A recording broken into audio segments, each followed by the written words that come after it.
ధర్మం చేసేవాడికి ఏ కీడు సంభవించదు. అంతే. Praise the lord.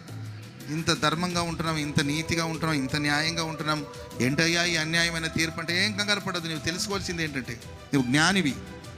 ఒక జ్ఞాని తెలుసుకుంటాడు, ఒక జ్ఞాని దీన్ని మనసులో తెచ్చుకుంటాడు. ఏంటంటే ధర్మమును ఆచరించేవాడికి, ధర్మాన్ని పాటించేవాడికి, ధర్మం చేయవాడికి, ధర్మాన్ని ఆచరించేవాడికి ఏ కీడు సంభవించదు.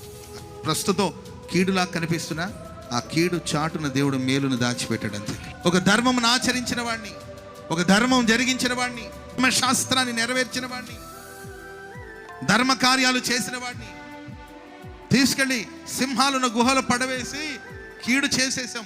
ఇక దానియేలు లేడని అనుకున్నారు. సమయం వస్తుంది. Praise the lord. సమయం వస్తుంది, న్యాయం జరుగుతుంది. అంతే.